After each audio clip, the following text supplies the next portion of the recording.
Boa noite, pessoal. 18 horas e 47 minutos. Seja bem-vinda, seja bem-vindo por aqui, iniciando mais um podcast, episódio número 12. Hoje a nossa convidada especial, então, é a Júlia Cuiava. Daqui a pouco ela vai se apresentar aí para vocês. E a gente vai falar de um assunto muito interessante. Ela é pedagoga e acadêmica de psicopedagogia. E a gente vai falar sobre infância, pré-adolescência e adolescência, sob a visão, então, da área dela. Um assunto muito interessante, muito pano para manga, então. Júlia, seja bem-vinda por aqui. Obrigada por ter aceito o nosso convite. Oportunidade.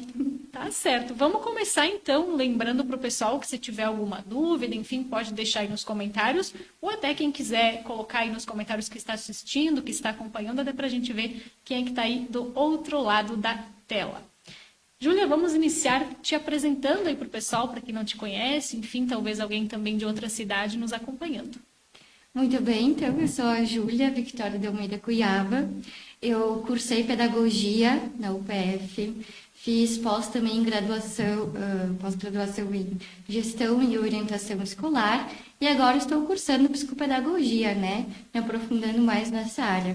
Então, desde que eu entrei na faculdade, eu já comecei a atuar na área como estagiária, então são anos de experiência com crianças e com as diversas situações da infância e do desenvolvimento. Tá certo. No momento você trabalha com o que, Júlia? Eu trabalho como auxiliar na Escola Homero Lima, auxiliar de desenvolvimento, e trabalho também com aulas particulares de reforço na minha residência. Perfeito, então. Vamos iniciar, então, falando da sua área de estudos, enfim, o que é psicopedagogia? Deve ter uma junção aí com a psicologia, se não me engano. Tem, principalmente é sobre isso. Então, a psicopedagogia é uma área interdisciplinar, né? Que estuda principalmente o processo de aprendizagem e as dificuldades dele. Então, ela busca compreender como os indivíduos aprendem e eles desenvolvem essas habilidades cognitivas, né? Esses pedagogos ou psicopedagogos, eles vão buscar identificar e intervir nessas questões relacionadas à aprendizagem, né? Como que a criança aprende, como ela se desenvolve, de onde vem essa dificuldade, o porquê. E visa sempre, né, promover o melhor desempenho educacional. Perfeito, muito bem. Falando aí de criança e adolescente, com que idade a gente pode considerar que é uma criança, com que idade que a gente pode considerar que é um adolescente? Então, a definição de adolescência é considerada, né, entre os 10, o início entre os 10 aos 13 anos de idade, até os 18 aos 21 anos. Então, nesse período, assim, infância é de 0 a 5 anos, e ali em diante dos 10 aos 13 se torna um pré-adolescente, né? Então, até os 18 adolescentes. Uhum. Então, nesse período todo, ocorrem mudanças físicas, emocionais e sociais e significativas para eles, né? E é importante lembrar também que cada indivíduo se desenvolve de uma maneira única. E a adolescência, principalmente, pode ser uma jornada com ritmos diferentes de crescimento. Uhum. Não só a adolescência, cada criança, cada pessoa é única e singular, né? Uhum, com certeza. Na infância, pré-adolescência e adolescência tem diferentes estágios de desenvolvimento, né? Por exemplo, na infância, quais que são os pontos principais? Por exemplo, a maioria das crianças vai ter essas características, né? Não é, claro, uma regra, né? Mas, assim, a maioria dos adolescentes vão apresentar essas características.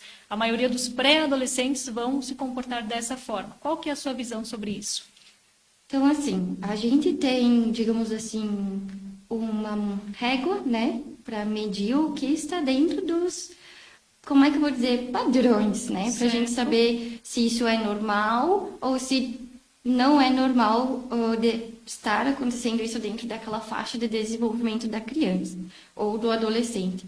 Então, a infância de 0 a 5 anos, a gente vai contar com o desenvolvimento motor e sensorial. O que seria isso? A criança aprende a falar, aprende a andar, a explorar o mundo através dos seus sentidos, né? Dos nossos 5 sentidos. Uhum. Eles também aprendem principalmente, tá? Por imitação. Então, muito importante, os pais são os primeiros pontos de referência para as crianças, desde o modo de falar, o modo de andar, o modo de agir, até os próprios hábitos. As crianças, assim, desde o nascimento, eles estão o tempo todo observando, Sim. né? O que está ao redor deles. Então, essas são as principais fontes de aprendizagem das crianças nessa faixa etária do 0 a 5 anos de idade. E outro ponto fundamental é a brincadeira. Então, eles aprendem brincando. Então, na educação infantil, assim, a brincadeira para o desenvolvimento cognitivo, emocional e social da criança, ela é, assim, um ponto primordial. Eles aprendem a socializar, a conviver, as regras da rotina, sabe? Até tarefas diárias. O que pode ser algo maçante ou talvez algo que eles não queiram fazer, através de uma brincadeira, um desafio, uma missão, a criança ela vai fazer de forma lúdica, né? De forma feliz e prazerosa. Perfeito. Então, é bem importante, assim, nessa faixa etária, para o aprendizado à brincadeira. Certo. Então, o pré-adolescente, né? Que é dos 6 aos 12 anos de idade. É ali que ele vai desenvolver, então, a linguagem e o pensamento lógico. Nessa fase, a criança aprimora suas habilidades de linguagem e ela começa a pensar de forma mais lógica e abstrata. Na primeira infância, eles contam bastante com a imaginação, né? Aquilo que eles têm de uma breve perspectiva do mundo, assim. Tanto que muitas crianças têm amigos imaginários, ou quando elas vão fazer desenhos, elas fazem não da forma que realmente é, mas da forma que elas gostariam que fosse. Árvores roxas ou com troncos rosa. Então, é muito, assim, do lúdico primordialmente. Mas nessa fase, assim, dos 6 aos 12 anos, eles começam a ter essa forma mais concreta do mundo. Então, eles começam a pensar também dessa forma lógica. E também temos a aprendizagem formal nessa fase, né? Que é quando ela entra no sistema educacional, primeiras séries, primeiro ano, segundo ano, assim, das fases escolares, e adquire conhecimentos formais e acadêmicos, né? Leitura, escrita, números. Então, é uma nova perspectiva do mundo. Então, não é tudo conforme, assim, o pensamento e a visão dela. Se vê, se compreende que tem algumas regrinhas, vamos dizer, de convívio, de comunicação, né? Assim como a gente estuda gêneros textuais. O que é o gênero textual? É um tipo de texto. O que eu quero passar? O que eu quero passar com essa comunicação? Se é um bilhete, vou escrever ele de tal forma. Se eu quero ensinar a receita que eu fiz com a minha família no final de semana para minha colega, como eu vou passar essa receita? Né? Então, é nessa fase que eles começam a ter esse conhecimento, né? E também, principalmente, e não menos importante, elas desenvolvem as amizades e começam a entender o seu papel, né? Quem eu sou. E a adolescência, isso se acentua mais ainda, né? Eles desenvolvem, então, a adolescência dos 13 a 18, 21 anos de idade, eles desenvolvem a identidade, né? Porque ele passa por um período de busca por quem eu sou, essa autonomia, o que eu gosto realmente de fazer. E eles exploram os seus interesses e também questionam os seus valores, né? Porque já tem a perspectiva do que eu aprendi em casa com a minha família, o que eu aprendi na escola com as minhas relações sociais, e começo a ter essa autonomia de pensamento. O que eu acho que é certo, o que eu acho que é errado? Né? Será que eu concordo, talvez, com tudo que foi me dito de ambas essas partes? Então, essa é a autonomia de pensamento. E também tem a aprendizagem por experimentação. Então, pode ocorrer, né, por meio das experiências, as interações sociais, que é a típica curiosidade, né? Quero aprender vivenciando. Tanto que muitos pais encaram isso de uma forma, às vezes, não tão positivas, né? Mas é bem importante e é essencial nessa faixa etária que os adolescentes eles vão aprender através das experiências. Apoiá-los, né? Porque aí que desperta mais ainda. O não deixar, né? O não incentivar, às vezes desperta mais ainda, né? Isso. E também acarreta, assim, do medo, talvez, de se frustrar em algo. Sim. A adolescência é um momento, poxa, será que eu gostaria de tocar um instrumento? Vamos experimentar isso. Se eu gosto, ótimo, vamos continuar. Se eu não gosto, tenho experiência que aquilo não é para mim. E não precisa ser algo ruim ou necessariamente bom, né? É a experiência, essa troca de descobrir o mundo, né? E na adolescência também tem uma um ponto bem interessante, que é o desenvolvimento da moral, que nem eu mencionei anteriormente, né? Ele começa a refletir sobre as questões éticas e morais e ele desenvolve também o senso de responsabilidade, né? A ideia do que é certo, do que é errado. Então, basicamente, as crianças aprendem imitando e os adolescentes desenvolvendo aquilo que eles passaram a conviver. Experienciando. Muito bem. A questão dos amigos, da família, dos colegas, o que se lê, o que se assiste, tudo isso também vai formando o ser social, né? O ser humano, né? Certeza. Tá certo? Então fica a dica aí pro pessoal, né? Incentivá-los.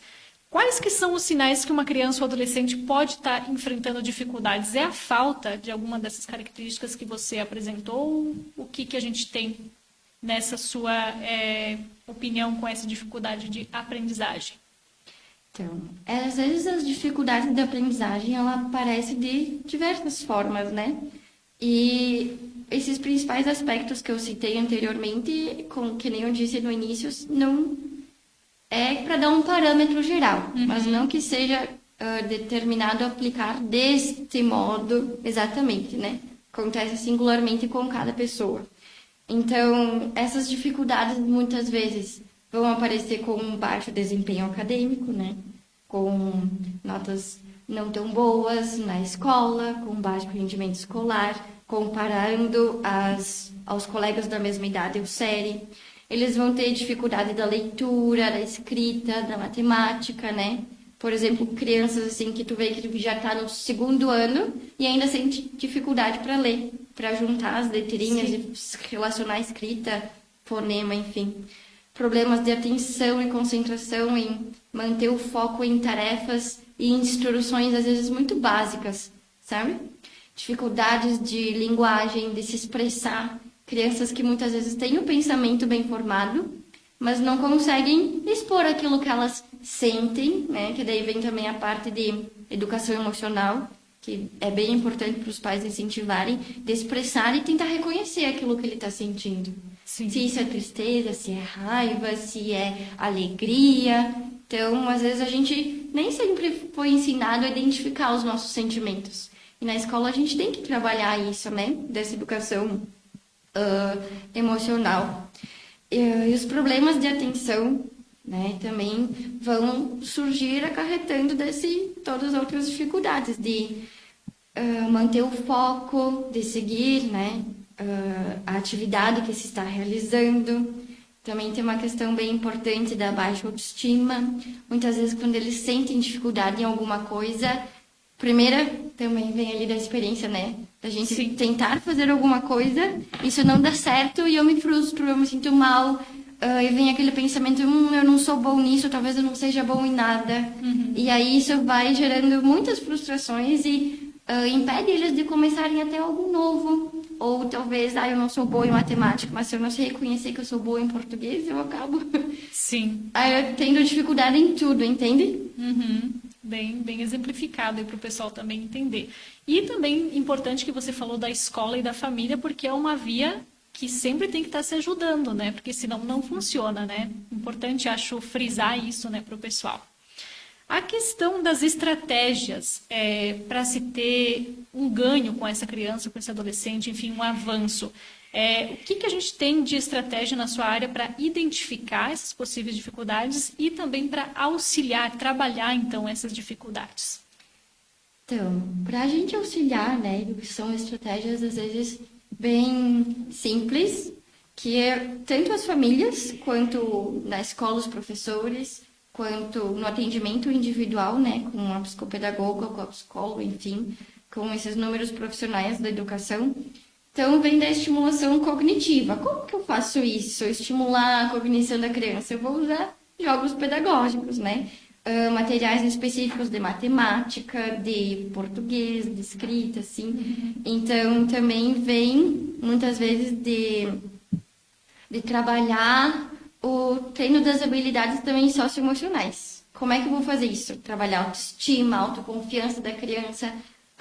Essa letrinha não tá perfeita, mas eu consigo fazer melhor, sabe? Então, assim, vamos tentar? Se não der, tudo bem. Então, eu acho que a frase assim, não deu certo, tudo bem, vamos tentar de novo. Sim. Que eu acho que é o essencial, sabe? Então, o afeto para mim é primordial, porque é uma coisa que eu aplico, que eu levo comigo, pela pessoa que eu sou, tanto com os meus alunos e com as crianças lá da escola, né? E os individuais também, porque eles criam, através do afeto, uma conexão. Tanto que seja com pai, mãe, tio, tia, primos, avós, professores, enfim, todas as pessoas que estão ao redor. Se eu me sinto acolhida, se eu me sinto vista pela pessoa que eu sou, eu vou me sentir à vontade para errar e tentar de novo, Sim. sabe? Então vem muito disso. E também uma das estratégias bem importantes é o recurso de materiais tecnológicos. O celular, né? O tablet, o computador, ele não tem só questões negativas. Se a gente utilizar eles com um propósito, meu Deus, eles têm uma imensa capacidade de auxiliar no desenvolvimento da criança. Aplicativos bem simples de caça-palavras, de cruzadinha, são joguinhos assim, sabe? Às vezes até aqueles mais divertidos ainda de ter fazendinha, de ter um restaurante. Poxa, por que isso não pode ser um meio de ensinar a ser um administrador ou um gestor? Excelente. Né? Então, são inúmeras ferramentas de estratégias que a gente pode usar hoje pelo lado positivo para auxiliar no desenvolvimento da criança. Perfeito. Até a questão dos jogos, assim, o pessoal pode ir lá no Play Store e digitar, né? Ah, para tal idade, enfim, aparece uma infinidade, né? E para o pessoal que tem medo, assim, vai ficar muito no celular, vai acessar outras coisas, também tem aplicativos para ter o tempo, né, para a criança ficar ali, né? Então, a tecnologia está sempre ajudando, auxiliando, claro, sempre com supervisão, né? Mas, com certeza, pode trazer muitos benefícios. É uma extensão, né, da escola, daquilo que aprendeu, enfim, vai estar sempre em constante desenvolvimento. A gente tem aqui alguns comentários, 10 comentários por aqui. A Bruna Caroline Lorenzato colocou: é lindo ver o trabalho da Ju, ela realmente ama o que faz. Parabéns pelo trabalho lindo que desenvolve e desejo sempre muito sucesso. Também por aqui a Paloma Fraga Garcia. A Lediane Eberts: parabéns, Ju, você é maravilhosa, inspira outros profissionais. A Ide Bonafé Carminati colocou: parabéns pelo seu excelente trabalho. O que fazes com o coração, com os seus sentidos aflorados, partindo do seu coração, sempre apostei na sua capacidade. Mensagem grande da Ide, depois você lê lá no finalzinho. Por aqui também a Rosane Turra, Paloma Fraga Garcia, Karina Reck também elogiando, a Laís Sordi também elogiando, Margarete Schiavon também. Pessoal participando aí, em peso. Que bom, pessoal. Já vão compartilhando aí também, Silvair Eco, M. Maia também. Já vão compartilhando aí a live, que informação nunca é demais aí para o pessoal, né? Seguindo por aqui, a gente já comentou que os aspectos emocionais podem impactar, né, na aprendizagem das crianças, enfim. O que os professores, enfim, os educadores podem fazer em relação a isso? Porque às vezes vem de uma rotina da família desgastante, enfim, né? E às vezes só na escola tem aquele tempo de, vamos dizer assim, de descanso, né, emocional. Qual que é a sua dica, assim, nesse sentido? Na escola, a gente tem inúmeras diversidades de realidades das crianças. Então, assim, é bem difícil trabalhar individualmente em cada aspecto que muitas vezes as crianças têm necessidade, ou às vezes de um carinho, de um olhar afetuoso.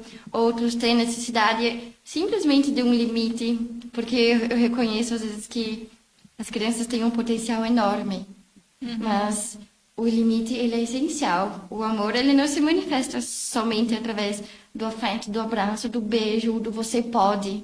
Às vezes o não, ele é muito importante também. Então, é uma coisa assim, falta às vezes dizer assim, olha, o mundo, ele não é dessa forma, sabe? Porque às vezes os pais não querem que as crianças sofram, mas, assim, olha, a prof não pode, por exemplo, né, te dar atenção o tempo todo, porque tem crianças que daí já querem atenção o tempo todo, ou querem ser o centro das atenções, sabe? Então, assim, a gente tem que aprender a ouvir os colegas.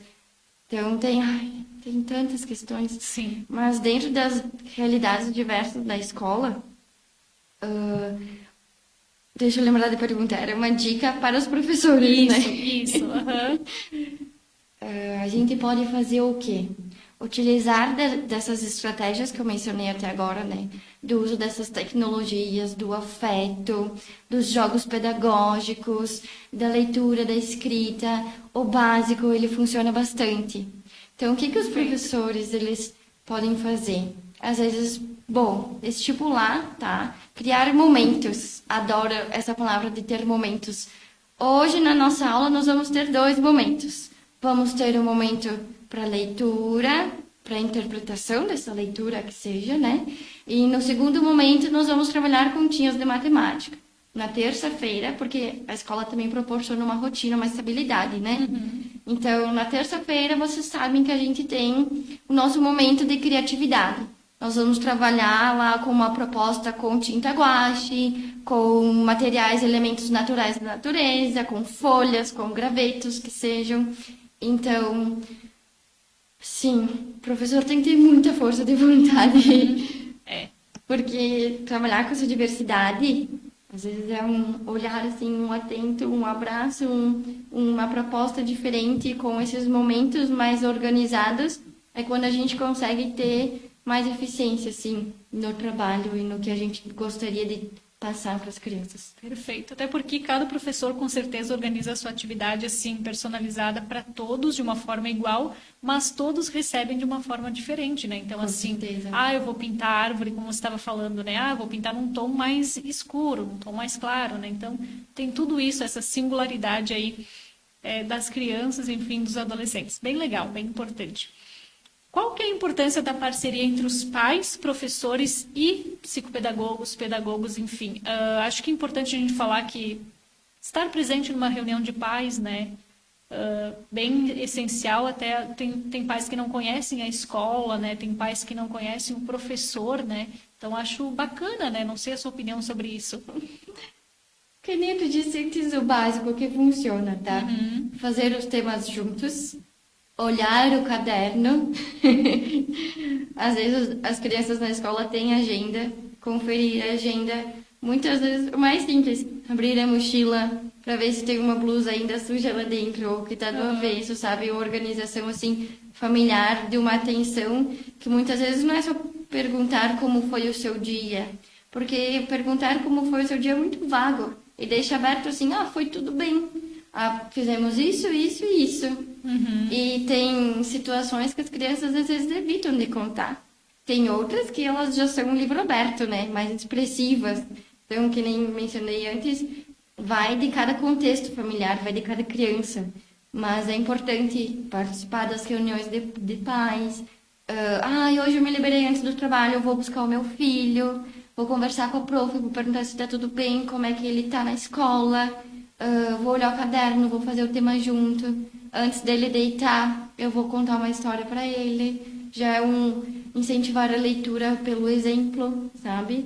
Vou usar diferentes entonações de vozes enquanto faço essa leitura. Vou dar um abraço, um beijo, dizer eu te amo antes de dormir. Fazer uma refeição junto em família, sem telas. E é uma coisa assim que eu também me policio. Sim. Na minha casa, por mais que eu não tenha filhos, assim, uma coisa que eu percebo é que a gente não sei, nem todo mundo está preparado para ser pai e mãe. Sim. Muitas vezes a gente não se planeja, simplesmente acontece. Mas que ser humano eu sou para criar outro ser humano, sabe? Então, o afeto, essa organização, tudo é primordial na primeira infância, depois vai se desenrolando talvez lá na idade pré-escolar, na adolescência. Então, são hábitos. São questões, assim, bem importantes. Mas, por exemplo, a parceria entre pais e professores e escola e psicopedagogos, às vezes, necessário. O psicólogo para a criança poder ir lá se abrir, né? Criar essa intimidade, essa conexão com alguém e falar aquilo que ele não se sente tão confortável para falar para o pai e para a mãe. Que não deixa de ser o pai e a mãe, né? Se a gente for olhar Sim. para nós mesmos, Aham. nem sempre foi fácil falar, às vezes, qualquer coisa, por mais simples que seja. Minha nota não foi tão boa, né? Dá um nervoso. Sim. E com uma psicóloga, com alguém diferente, com um amigo, que nem sempre todos os amigos da mesma faixa etária vão ter maturidade para te orientar e dar o melhor conselho, mas por isso também que é importante ter o auxílio de alguém, de um profissional, né, uma orientação. Então a escola também serve como isso, como esse ponto de base, de apoio para a família. E falta bastante essa conexão. Os pais procurarem a escola, né? E simplesmente para saber se está tudo bem, se pode ajudar com alguma coisa, né? Então, não só para buscar para críticas, Aham. mas um elogio às vezes motiva até o professor, falando por certeza. experiência própria, a fazer um trabalho melhor Com ainda. certeza, é isso mesmo. Incentiva, né? Por aqui também a participação do Darley Mesomo, Norma Castellani, Marli Almeida, Cláudia da Silva, Neuci de Borba, Joanete Kobelinski e Suelen Panisson. Depois você lê lá os recadinhos. Bem bom o pessoal participando aqui. A gente agradece a participação de cada um. Na questão dos adolescentes, Júlia, nessa fase de transições, mudanças, enfim, que você havia comentado, se tem também questões em relação à aprendizagem, enfim, acho que ainda mais por conta dessa questão das mudanças, enfim, né, desse se conhecer, né? Como é que é lidar com os adolescentes nessa fase? Então, um dos principais desafios, né, é autonomia e responsabilidade. Os adolescentes estão nesse processo de aprender a gerenciar o seu próprio tempo, né, a definir o que é prioridade para eles e assumir essas responsabilidades, né, sejam acadêmicas ou tem muitos adolescentes que já têm o seu trabalho como jovem aprendiz. Então, além de tudo, de já estar nesse processo, vem distrações tecnológicas, né? Com o uso excessivo de dispositivos que podem interferir bastante nessa questão de concentração e do foco deles nos estudos. Ai, seria tanta coisa junto disso, né? Vem a pressão social, as relações, os colegas, isso também pode afetar muito no emocional, né? E no interesse deles pela escola e pelo aprendizado. Se eu tenho colegas que gostam da bagunça, os meus melhores amigos são a turma do fundão. A gente sabe que também é normal, que é comum. Existe, Então, né? Vou ter uma tendência, às vezes, meu pai e minha mãe sempre me diz que é importante estudar, mas esses amigos, né, têm uma certa influência a ter um cochicho, a ter uma conversa que vai me fazer talvez perder alguma coisa importante. Crianças e pessoas, né? Alguns aprendem assim, no ar, e outros já tem que talvez escrever para fixar aquele conhecimento, aquela informação. Então, além de tudo, vem mudanças emocionais, biológicas, fisiológicas, né, do próprio corpo. Então, são flutuações emocionais muito comuns da adolescência. E junto disso acarreta a ansiedade, o estresse, mudanças de humor. E tudo isso pode interferir no desempenho deles de aprendizagem escolar, né? É uma carga grande que vem aí para os adolescentes, né? E às vezes os pais também se tornam os chatos da história, né? Daí como é que os pais vão fazer, Júlia, na sua opinião? Por exemplo, sair um dia para assistir um filme, né? Assim o adolescente se sente mais à vontade, né? Com os pais, enfim. Que mais que a gente pode fazer, assim, com relação aos adolescentes? Criança é um pouco mais fácil porque tem aquela parte do brincar, né? Mas o adolescente já tem isso de lado, né? Eu tenho 2 irmãos adolescentes e não é fácil. É uma fase, né? Um exemplo que eu, assim, vou usar pessoal, sabe?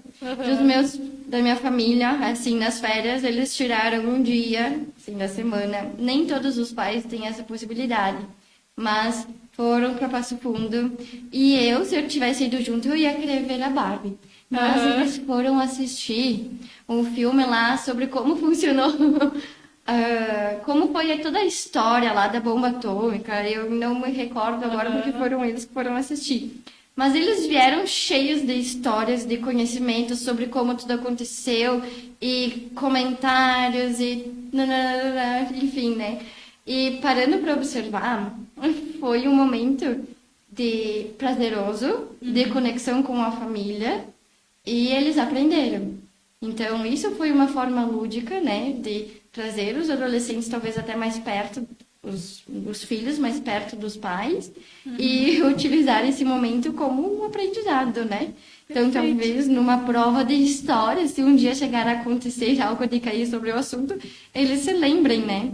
Então, estabelecer uma das estratégias bem importantes, que é para os pais, assim, todos, deixar metas bem claras, sabe? Estabelecer, assim, auxiliar os adolescentes a definirem metas realistas e alcançáveis, não nada extraordinário, porque senão vai gerar frustração, né? Sim. Mas com um senso de propósito, de direção, sabe? E promover limites, assim, do uso do celular, dessas todas as tecnologias, para a gente incentivar a ter um equilíbrio. Não que precise proibir, mas eu acho que o equilíbrio, ele é tudo, sabe?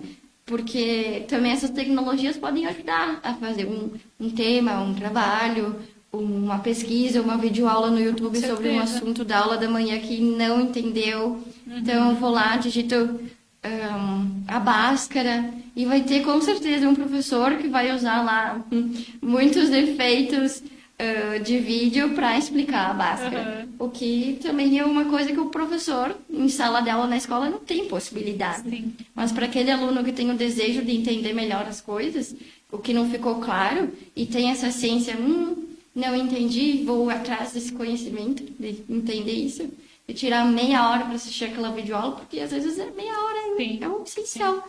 Então, é isso às vezes que muda. E o bom é que eles têm a opção de escolha lá no YouTube, né? Pode escolher um professor que se identifique, enfim, daí facilita mais ainda. Não né? gostei desse vídeo, vou Isso, procurar outro. procurar outro que tá mais fácil, né? Isso aí, perfeito. Quais que são os sinais que uma criança, um adolescente, enfim, mas mais nessa parte, uma criança pode ter um transtorno de aprendizagem? Quais que são esses transtornos, enfim, e como que pode ser identificado isso, como, por exemplo, o TDAH, que a gente já teve um podcast aqui sobre isso, enfim, foi bem bacana também. Então, o TDAH, ele vai se apresentar de diversas formas, né? Numa dificuldade de concentração, a criança não consegue se concentrar nas atividades por períodos mais longos. A gente tem uma expectativa de que todas as crianças se prendam por 45 minutos, entre 30 e 45 minutos em uma atividade.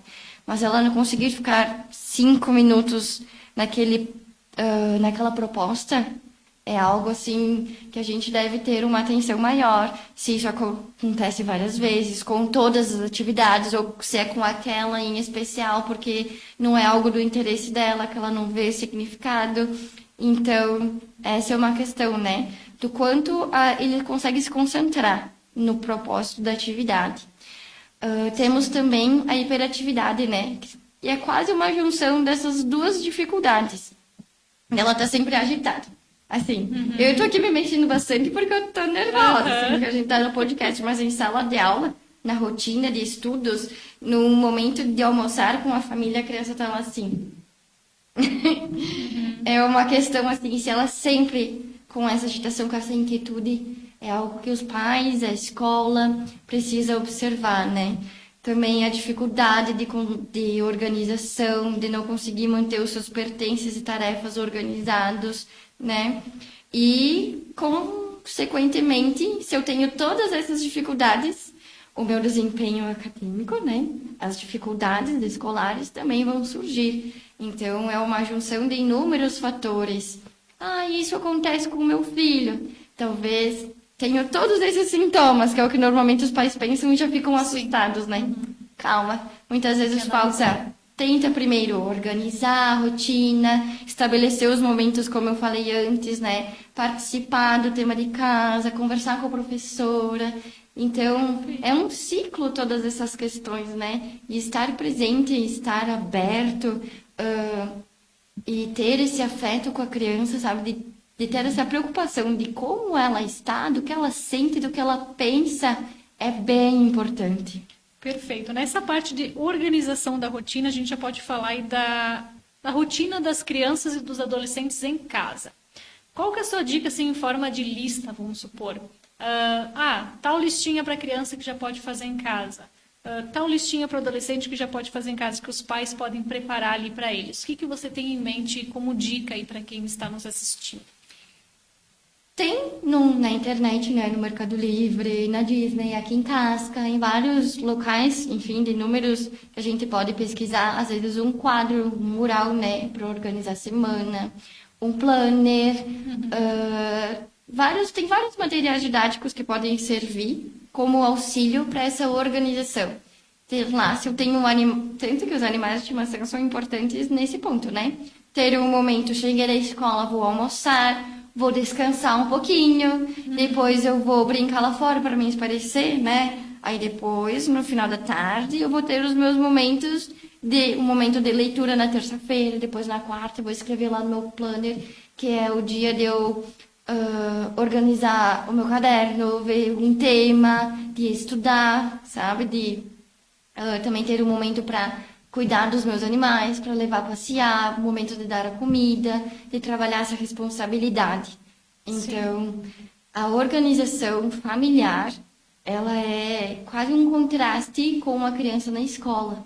Então, se muitas vezes não tem essa organização familiar, acarreta numa desorganização interna. E essa desorganização interna acarreta numa falta de atenção, numa dificuldade na escola, porque eu estou preocupada com alguma coisa fora daqui, entende?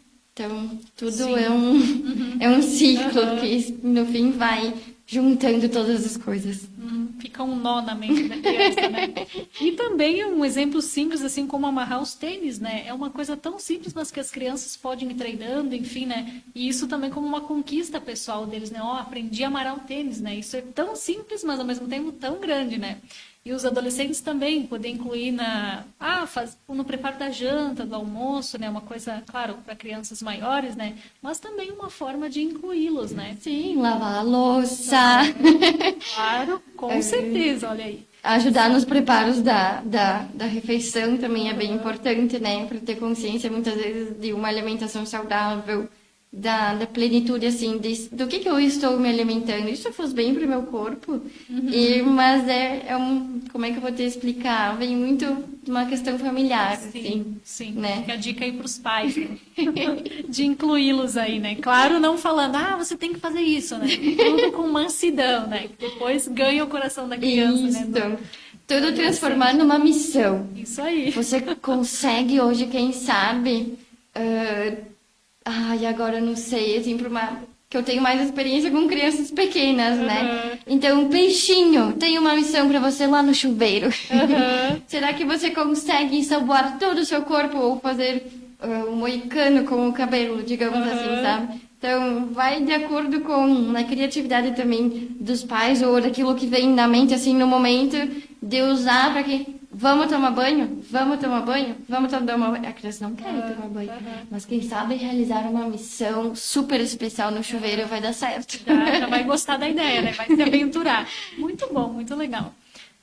Quais que são as principais diferenças, Júlia, entre a abordagem clínica, que acredito que seja então a individual que você trabalha, e a abordagem institucional? Então, falando do que eu tenho estudado como psicopedagoga, né? A abordagem clínica, o profissional vai ter uma visão assim focada na individualidade de cada criança. Ele vai trabalhar questões não só da dificuldade de aprendizagem acadêmica, do português, da matemática, mas também vai trabalhar com questões socioemocionais, né? Assim como a psicóloga vai fazer, por exemplo, que eu também já faço com os meus trabalhos, né? Primeiro a gente vai fazer uma atividade aqui sobre a letra A, depois a gente vai fazer uma atividade lúdica pintando. Enquanto ele pinta, ele vai me contando sobre ele, sobre algumas coisas que aconteceram na escola. Então, desse modo também já vou me conectando com a criança, o psicopedagogo vai se conectar com ela e trabalhar essas questões socioemocionais, né? Como que eu lido com isso? Então, se eu estou desatento, quem sabe, o que está acontecendo? Por que eu não gosto disso? E se eu abordasse de outra forma? E se eu colocasse para ele o mesmo assunto de uma visão diferente. Porque eu e você temos duas perspectivas do mesmo microfone, talvez que seja, né? Mas você explica ele, descreve de uma maneira e eu de outra. Então, muitas vezes as crianças não se identificam ou não conseguem compreender da forma que está sendo dito dessa maneira. Mas podemos auxiliar e descobrir como ele pode entender de outra forma, né? Então, tem vários teóricos que são base para psicologia também, que estudam o desenvolvimento da criança e como que ela aprende. Então, o principal aprendizado delas é quando ele é significativo. Por que que eu estou aprendendo isso? Muitas vezes eles não têm interesse porque eles não veem sentido naquilo. Por que que eu devo me dedicar para aprender frações, sendo que se eu quero ser, também como adolescentes, né? Eu quero ser, sei lá, escritor, quero fazer poemas, quero ser artista. Então, é muito singular, é muito individual. Então, o psicopedagogo vai vir também com essa orientação para o professor, né? Vai conversar juntamente com os professores da escola, vai ter essa autoanálise da criança que ele pode ver ali individualmente, vai orientar os pais, como ele pode lidar com aquelas questões que ele está apresentando, e também pode fazer avaliações, né? Para descobrir onde que está a principal dificuldade. E o psicopedagogo, na questão institucional, ele vai trabalhar numa forma, assim, geral da educação. Como se fosse trabalhar em grupos, literalmente. Trabalhar na escola com questões, com temas bem importantes para a sociedade, digamos assim, sobre sexualidade, sobre alimentação saudável, né? E ele também, a partir desses temas que vão ser abordados junto com a prof, junto com uma roda de conversa com o psicopedagogo, depois ele pode observar, talvez, em alguma criança, alguma questão em relação àquilo, e vai chamar ela individualmente, vai tentar trabalhar, orientar o professor, olha, eu percebi que os interesses dela são de tal forma. Quem sabe se você trabalhar com a turma toda desse modo, eles também gostem e vai ajudar ele, né? Para conseguir também, como é que eu vou te dizer? Criar uma uniformidade na turma. Sim. Porque tem crianças que uma atividade terminam assim, muito rápido. E tem que eles ficam entediados esperando a outra terminar. Então é bom ter uma turma que todos tenham o mesmo nível de compreensão do que está sendo trabalhado. Então muitas vezes, não é perda de tempo, é ter um olhar sensível, né, para todos os teus educandos, todos os teus alunos. É ter essa percepção assim de eu me importo se ele está aprendendo ou não. Então, o psicopedagogo institucional vem ajudar o professor a ver esses interesses, a buscar estratégias do ensino, da aprendizagem, fazer, vamos trabalhar de tal maneira, de ter esse olhar mais geral, mais global, assim. Ótimo, perfeito. Bem legal o bate-papo, bem interessante, Júlia. Temos por aqui mais comentários, o Wagner, o Tiago, Cassiane, Angelina, Antônio, Daniel e também a Mônica. E agora também acabou de chegar o comentário da Fernanda Comim. Daqui a pouco ela lê todos os comentários aí, né? Fica a par das mensagens. Posso dizer que eu estou bem feliz? Pode, com certeza. É tão bom assim, os sentimentos. Tem tantas pessoas queridas na tua vida e eles... como é que eu vou te explicar, assim, não só para as crianças, para os adolescentes, a gente, quando é adulto, ter pessoas que incentivam o teu crescimento, que te apoiam, vão lá fazer um comentário, que nem que seja com palminhas. Se isso para mim, adulta, né, já é importante, imagina o impacto que isso faz na vida de uma criança. Com certeza. É essencial. Um grande exemplo isso, né? Com certeza. Júlia, a questão de dicas que o pessoal pode levar para si, livros, filmes, até essa questão das redes sociais, Instagram, Facebook, enfim, perfis que o pessoal pode acompanhar, que tem também essa visão, os pais, enfim, os professores ou as pessoas que não têm filhos, mas gostam do assunto, como eu, sempre gostei desse assunto da educação, enfim, perfis que você indica aí para o pessoal acompanhar, enfim, e ter mais ganho, né, nessa área. Primeira, meu top 1, assim, do que eu gosto de acompanhar e de ver é o Marcos Pergers. Não só assim, se eu não sou tanto da leitura, se o pai e a mãe não é tanto de ler livros, segue no Instagram, segue no Face, que ele está sempre compartilhando textos não só importantes para o desenvolvimento da criança, mas das questões familiares, da importância de que, por exemplo, só vou ter o meu filho bebê por 1 ano, só vou ter uma criança ao meu lado por 5 anos, né? Então, até os 6. Então, cada momento, cada apresentação do Dia dos Pais, cada apresentação do Dia das Mães, cada cartinha escrita é fundamental. Então, ele vai aprender a valorizar essas pequenas coisas, que eu acho que é bem importante. Por exemplo, meu filho, parabéns por você ter conseguido tirar um 7 que seja. A gente não sabe o quanto ele se esforçou por esse 7. Talvez se ele tivesse, assim, indiferente com a situação ou do aprendizado, ou quanto ele teve dificuldade para aprender aquilo, né? Então, valorizar as pequenas coisas, né? O exercício de gratidão por pequenos atos, por pequenos acontecimentos da nossa vida. E é um exercício para mim, para todas as pessoas. E acho que é importante porque são as novas gerações.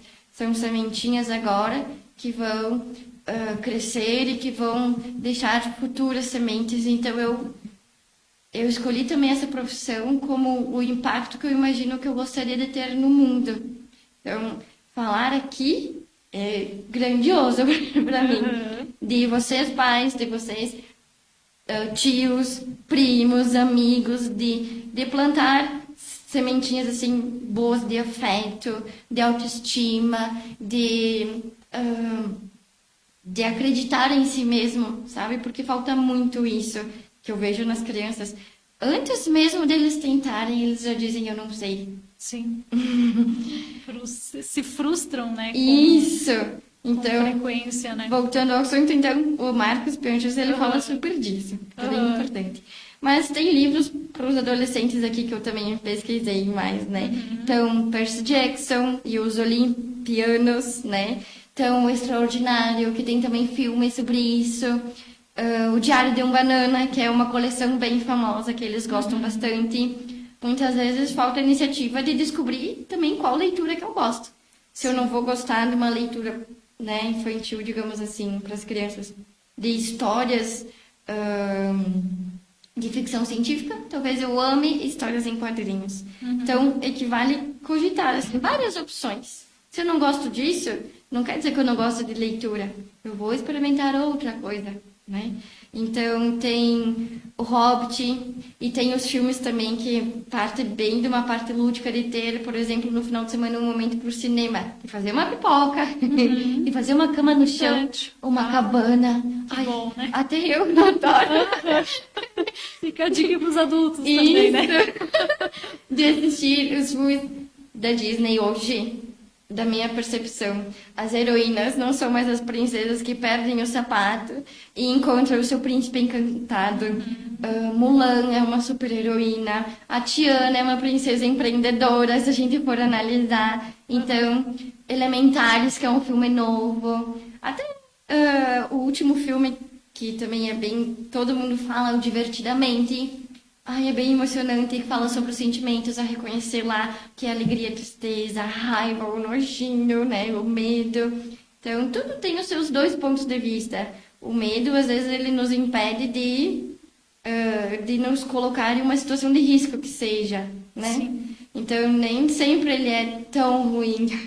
Então, tudo assim, eu vou tendo uma perspectiva diferente das coisas. Então, Jumanji, Como Treinar o Seu Dragão, também é um filme... suspeita para falar, que eu adoro os filmes de animação. E a maioria deles passam uma mensagem bem importante, bem significativa, tanto para os pais, quanto para as crianças, os adolescentes, enfim, né? Crianças bem pequenas. E eu acho que é isso, assim, de dicas gerais. Assim, se tu me permite, tem também a Flávia Kalina, não sei se você já ouviu falar, assim, mas é bem legal também o perfil dela. Ela tem 4 filhos, ela fala sobre educação positiva. E assim, é muito bom de ouvir ela. Eu acompanho ela desde os meus 12 anos de idade. Sou, assim, maior fã, sou suspeita, assim, a falar. Mas fica a dica aí pro pessoal também, Flávia Kalina, bem legal de acompanhar.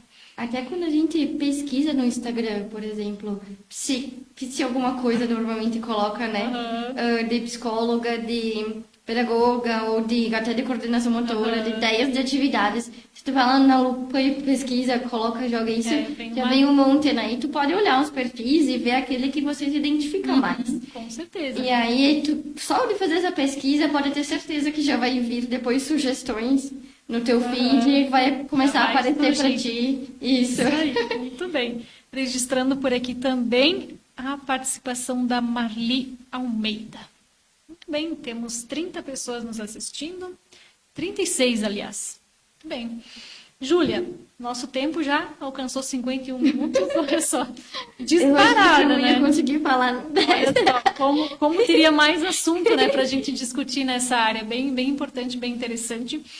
Então, quais que são as suas dicas finais para você, uma mensagem final, assim, compartilhada com os pais ou professores, enfim, pessoas que talvez não têm filhos, mas que convivem com crianças, enfim, sua mensagem final aí para o pessoal. Então, para aqueles que ainda não têm filhos, acho que o ideal é não se... Bom, depois de falar 51 minutos sobre o melhor a se fazer, vamos dizer que não precisa se preocupar tanto. Porque se somos pessoas boas e já buscamos o nosso melhor, não teremos frutos, digamos assim, muito diferentes de quem somos. Tanto que foi mencionado, né? Que a primeira referência da criança são os pais, a família. Então, se você tiver uma base, se você tiver uma estrutura na sua vida de querer fazer o bem, de ser uma boa pessoa, de ajudar os outros, de organizar a sua vida, de comer bem, que seja de se alimentar saudável, de praticar exercícios físicos. Então, todo mundo sabe, né? O que é o ideal para se fazer. E eu sei também da dificuldade que é durante a nossa rotina, a correria diária, o quanto é, às vezes, da gente preencher e colocar um check em todos esses tópicos do como seria o ideal. Mas eu acho que a vida é a busca constante pelo nosso ideal, pelo nosso melhor. A gente nunca vai ser perfeito.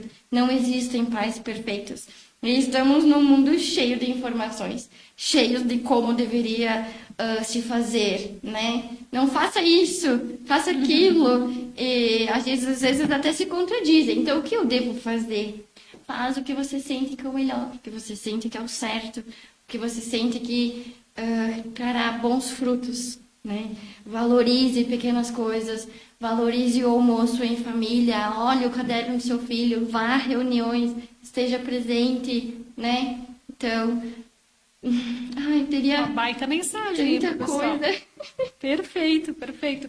Não dá para fazer tudo, mas aquele trabalho de formiguinha, né? O pessoal pode ir abraçando e trabalhando, né? Exatamente. Júlia, muito bom te ouvir. A gente agradece a sua presença por aqui. Enfim, com certeza você é uma peça importante nesse meio da educação, assim, bem, bem legal de ouvir você. E a gente agradece aí que você tenha aceitado o convite, enfim. Eu que agradeço. Sempre que tiver novidades, enfim, as portas estão abertas. Teve bastante pessoal aqui que comentou aqui deixou seu comentário, daí depois a Júlia vai olhar. Enfim, a gente agradece a presença de todos.